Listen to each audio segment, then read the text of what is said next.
once you reach enough of a learning curve, you got to recognize that and pass it off. Yeah. And that's one of the hardest things to do as an artist, because these are your kids, these are your babies. Right. You know what I'm saying? So you're protective. But you do got kids, right? Yeah. How many? Two boys. Yep. Word. 2 boys. Little music heads in the making, man. You go through y'all got baby mama drama up here? Oh no, man. They do. I don't. Yeah. Oh, I don't, okay. Man. I'm one of those, man. I'm such a patient person. Word. And I understood what making that relationship work is going to do for the longevity of my career, especially in the initial stages of it. Yeah. And just making sure I foster a clean environment, as clean as possible for my kids, man. Yeah. They don't understand a difference between living at home, mommy and daddy life at home together, or mommy stays here and then daddy stays here, because we still remain a unit. There's bumps in the road, just like anybody else, but I always try to remember about the war, not the battle. You know what I'm saying? Like, I don't have to win every one of them, because a lot of times, like, she's very emotional sometimes. It's just the way it is. I'm not. You know, I'm straight down the middle. I'll let her fume, get that out of her system, and eventually I'll get a text, my bad. I won. Just because I didn't react in the moment. You know what I'm saying? And we keep it moving. That's fact. You know, so it's all good. How important you think it is to be an artist? I mean, not to be an artist, but to be independent these days. It's control. Being an artist is to create. And why would you ever want to necessarily be told what to do? A lot of us have to have that moment of jumping from like the 9-to-5 lifestyle and breaking out on your own and chasing your dreams. Okay, well, why jump just to jump back into somebody else telling you what to do? I feel like if you're not ready to really get out here, that's why I always tell people to be patient with their gifts, hone in on them.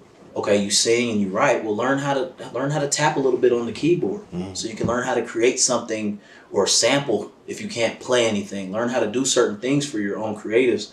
That way you don't need those outside resources. There's benefits, but why not have all that stuff polished as well as you can, and then bring it on a platter for a potential label to come in, and maybe they just do a distribution with you because your product is solid. You know what I'm saying? That's just leverage. Yeah. I don't believe in just handing slices of pie away. I'll give you a slice. But you're not just gonna come in and take it. No. I respect that. I respect that. Who are some of your favorite Colorado artists? There's a few that are on the grind here. Colorado seems to be more of a hip hop centric vibe. One of my guys, he's pretty dope. Trev Rich. He's pretty popping. There's another artist named AP. They're kind of in cohorts with each other. They're boys. AP's he's stupid swag. Yeah, he's pretty cold. From the rap style, there's a female rap artist here. 2 of them. There's one Ku Quay. She's pretty dope. J Triple. J Triple's barred up. Hella bars. Yeah, J Triple's pretty hard. So that's from a hip hop perspective. And the R&B, myself included. There's another gentleman here by the name of Will Geis. He's got more of a hood kind of vibe to him. He's not as new edition as I am. But he's still pretty polished. And then Rachel Bailey, on the female side, she's pretty dope. And there's a couple others that are really starting to get their feet wet and make some moves happen. But it's just about that consistency, man. You can hear when you push play. That's why I love music and dealing with a lot of people in the music industry, because once you get to a certain point, you don't have to talk about what you're doing. You just push play. And if you're doing the work, if you're growing, if you're grinding, people can listen to something from 2 years ago of yours and hear now, and they can see that you put the work in, because your product's going to continue to grow because you're growing. And so a lot of them, they're starting to get going just the same as me. But it's definitely a wealth of talent here. It's just, you know what I'm saying, you got to find your identity in the mass, swamp of music now. You know what I'm saying? You got to figure out where your fingerprint is. So respect. So if you were to master gas, man, in 2 years, where would you see yourself? You master gas and actually put your right foot forward and go straight into the industry. I mean, the industry. Yeah. Where would you see yourself? Probably still living here. I probably wouldn't have.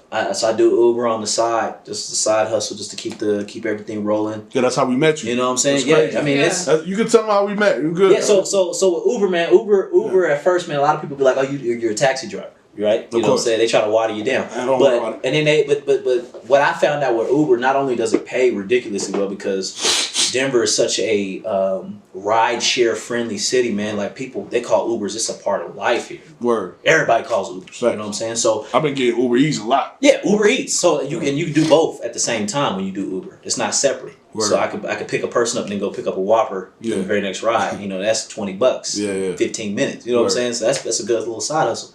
But the networking is just A1 on it. And like I said, being able to get connected with you through that, obviously it speaks for itself. This doesn't happen without me driving Uber. You feel me? Also, You good? Yeah, you good. I was going to say, also you were talkative, which is great. Yeah. You set the vibe. You know, I was definitely, because I've just like head down to Ubers because it's just sometimes it's just the worst. But I'm glad that you opened up. Yeah. Like I told her in the car, look, hey, turn my music all the way up. Just let me just. And it's like a balance in that because with music, me being a producer, not even just the artist, but me working with other personalities. Yeah. That kind of was almost like a training to be personable in the Uber environment. Like, you know, you get people come in, they smoking, they on this, they on that, and you got to get them to focus because your job is to deliver a product. You know, you're getting paid to come up with X. It doesn't matter how you did it, but you need to end up with X when that session's over with. And in Uber, I need to get you to your destination without you trying to jump in the front seat. Yeah. You know, without me elbowing you in the back. You know what I'm saying? Or us getting in an accident. I got to get you safely. What's the worst Uber ride you've had? Yeah, talk about it. I've never had anyone try to rise up. Okay. You know what I'm saying? I've done thousands of rides, man. I'm thousands? Oh, yeah, man. I'm like 6,000 in a couple of years, bro. I'm a hustler on it. It's my money, bro. But that's all you do full time? Yeah, I do that and then this. Word? Yeah. Oh yeah. Oh yeah, bro. I used to do some other things. I used to work physical therapy and some other stuff, man. I got a little bit of a brain in here, but music just got too loud. I couldn't hear that anymore. I had to hear nothing but music, so Uber's the least resistive to that. So, but I haven't had any like crazy stories of kicking anybody out. You know, I've had some dudes at 3 a.m. asking if I got a piece in the front seat, asking if I would ever fight anybody, and I just tell them like, if I can put the car in park, that's your ass. Yeah. And you know, I mean, I always say, you know, I'm like, not you, man, not you. I'm not talking about you. Yeah. I'm just saying you understood, you know, just to kind of keep them in check, just in case they felt froggy. Yeah. If I can put it in park, that is your ass. Once the car stops moving, and I can do one of these moves and get back there, it's over with. So then they usually chill out once they see I'm not the shortest dude ever, and not super small miniature, so it's all good. That's what's up, man.